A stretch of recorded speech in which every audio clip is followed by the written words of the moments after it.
Noong kakapasa ko lang ng bar examinations, tumawag yung aking, si dating President Duterte, tumawag yung tatay ko sa akin. Sabi niya, nasaan ka?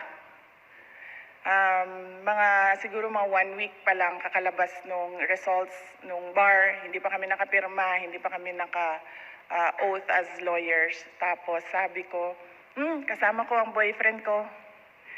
Sabi niya, magtrabaho ka na. Sabi niya, pumunta ka sa PAO. Mag-apply ka doon. Mag-apply ka sa PAO. So ako naman, sabi ko, sige. Pupunta ako sa PAO, mag-apply ako. So pumunta ako doon sa office, sa central office.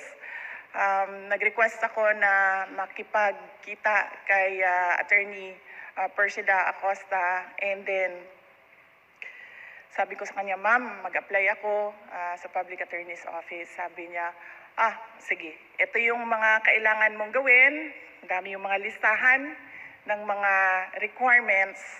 Tapos sabi niya, pag natapos mo ng itong lahat ng listahan ng requirements, sabi niya, bumalik ka dito dahil marami pang, may gagawin pang mga interviews para sa iyo. So sabi ko po, sige po, ma'am, babalik po ako.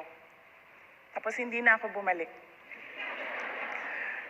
Kasi pagkatapos ko doon, hindi ko alam kung saan narinig ng aking dating law professor, tinawagan naman niya ako. Sabi niya, Inday Sara, nasaan ka?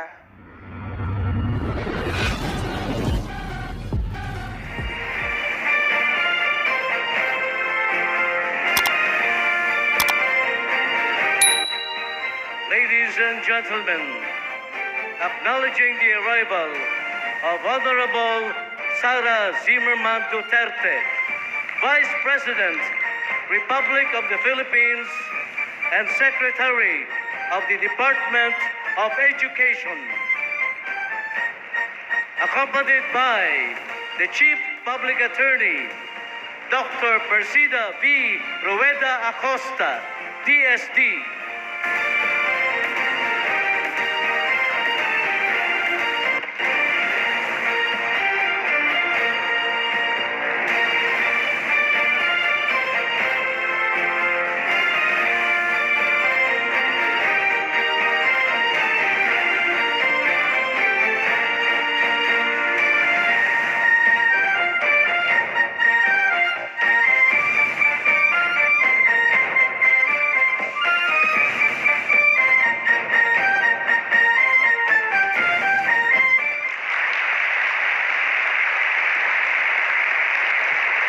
Thank you.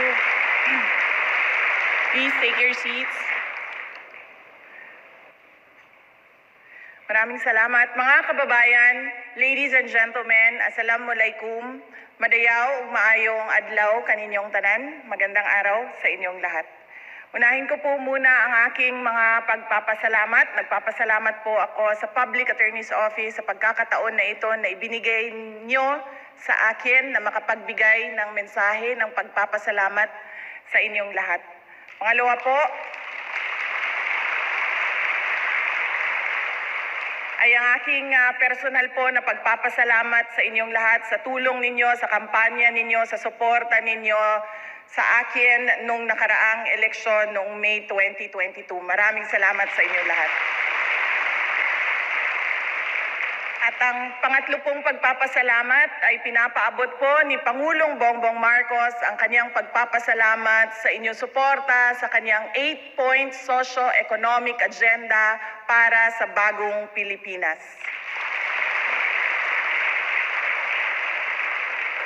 At ang huling pagpapasalamat galing po sa aming pamilya, ang pamilya Duterte. Napakalaki ng utang na loob namin sa inyong lahat, mga kababayan namin, sa pagkakataon na ibinibigay ninyo sa amin na makapaglingkod sa ating pamahalaan. Malaki po ang suporta na ibinigay ninyo sa administrasyon ni Pangulong Duterte. Nagpapasalamat po kami sa 6 na taon na suporta ninyo sa kanya.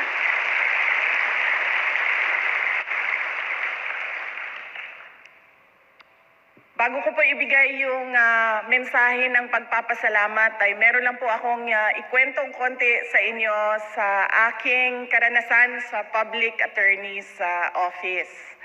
Kung hindi niyo na po alam, lagi ko pong sinasabi ito sa mga PAW events na ang unang-unang boss ko ay si Attorney ating Chief Persida Acosta. Isang one-day boss ko siya. Isang araw lang. Noong kakapasa ko lang ng bar examinations, tumawag yung aking, si dating President Duterte, tumawag yung tatay ko sa akin. Sabi niya, nasaan ka?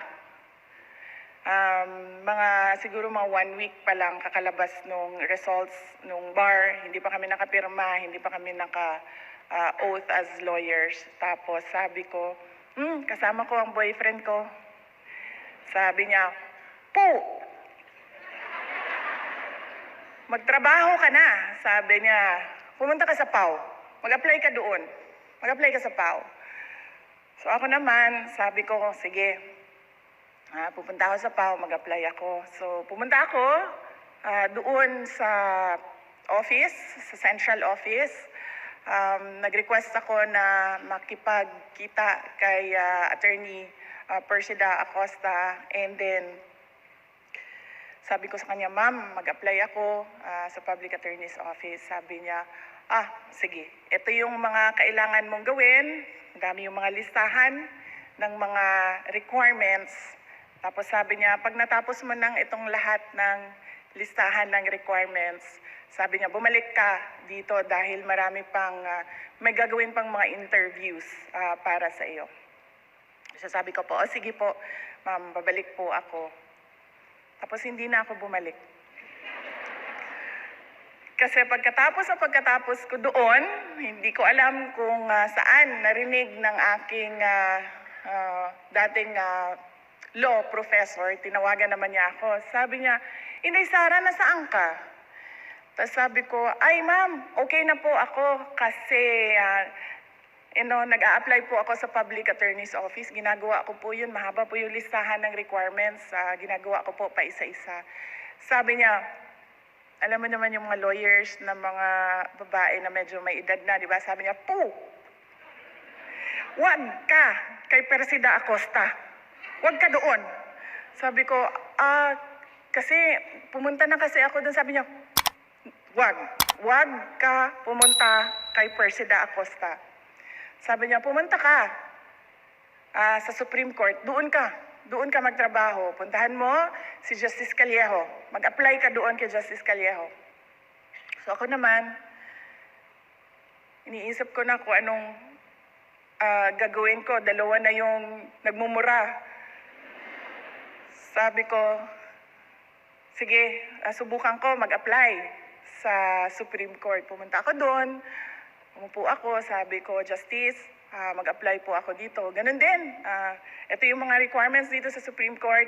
Gawin mo yan, tapos balik ka dito. And I ended up working as a court attorney in the office of, may he rest in peace, former Justice Romeo Callejo, Sr. So yun yung one day na nasa PAW ako. Kanina, ay kahapon. Sabi namin, kasi 2 days yung activity ninyo, sabi namin, pwedeng tawagan yung organizer ng PAW event. Kung anong oras, pwedeng dumaan doon at makapagbigay ng mensahe. Sabi sa akin, Inday Sara, pwede kang dumaan anytime.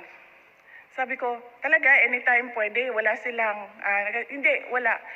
Sabi niya, kasi kahit lunch nila ay working lunch, wala silang break, Inday Sara. So pwede ka dumaan doon. Tapos sabi ko, talaga? Paano pag nag-CR? Sabi niya, hindi. Kahit nakaupo sila sa toilet, nagtatrabaho lahat yan. Kaya huwag ka mag-alala, dumaan ka lang.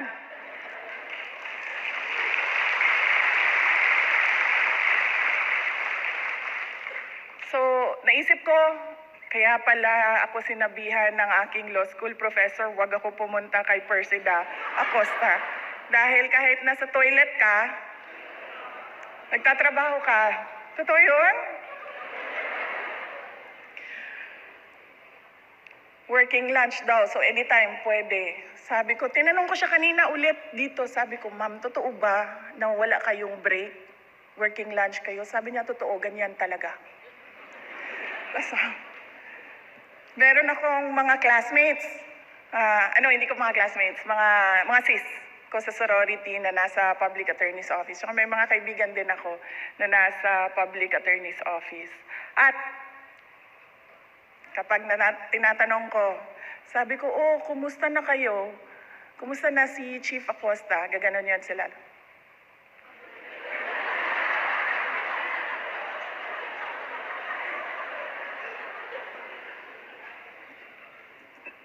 Alam mo, hindi naman ako madaling kabahan na tao, pero pati ako kinakabahan pag kanina nung sinabi sa akin, kailangan mo na umalis. Kinag-aantay na si Chief Acosta. Kailangan mo na umalis dyan. Tapos pumunta ka na doon sa PICC. Tapos sabi ko, ha? Kailangan na ba umalis? Pati ako kinakabahan na. Naiwan ko earrings ko. Tingnan nyo. Pati ang relo ko, naiwan ko. Kanina pagbaba ko sa sasakyan, gumanon ako. Sa sobrang pagmamadali ko dahil nag-aantay na si Chief Acosta, naiwan ko ang aking mga accessories. Ganyan ang ating chief sa Public Attorney's Office.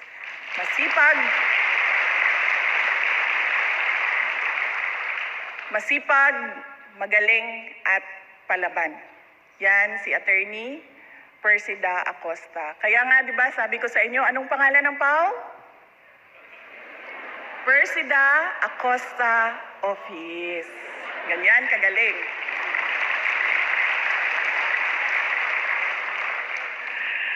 It is a pleasure to stand before you today at the 5th National Convention of the Rank and File Employees of the Public Attorney's Office.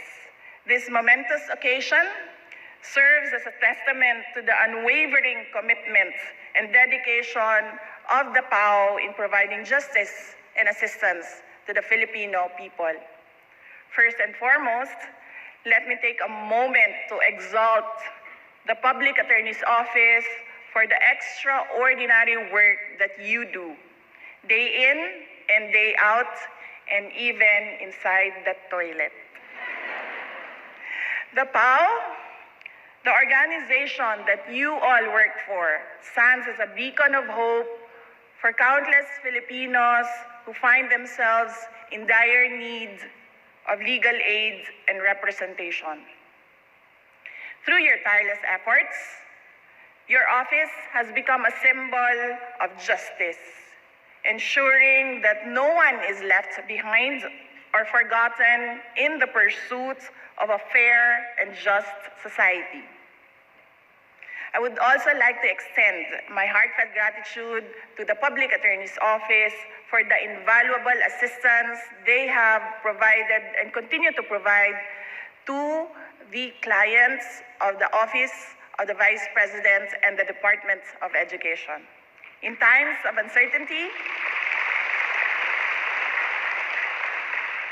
and challenges, you have consistently stepped up to the plate, providing legal guidance and support that has helped us navigate through complex issues concerning our constituents.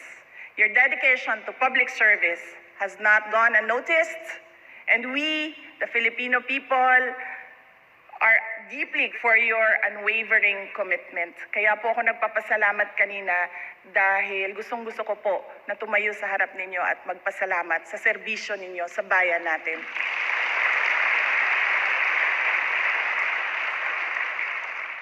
As we gather here today, let us be reminded of the core purpose of the Public Attorney's Office, to serve the indigent Filipinos. It is through your excellence in service that countless lives have been transformed and justice has been rendered to those who need it most.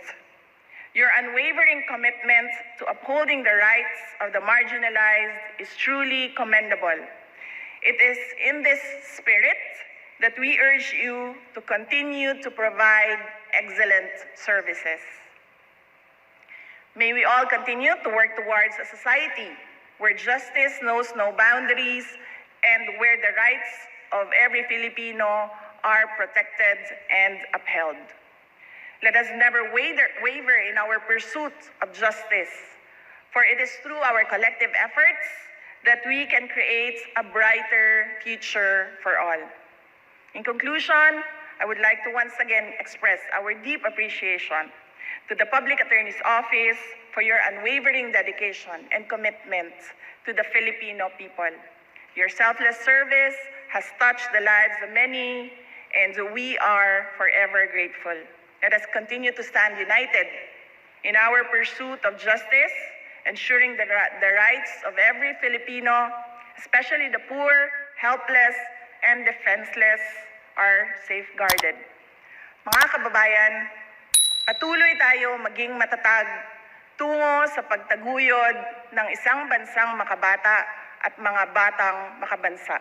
Ang lahat ng ginagawa natin ay para sa Diyos, sa bayan, at sa pamilyang Pilipino. Syukran.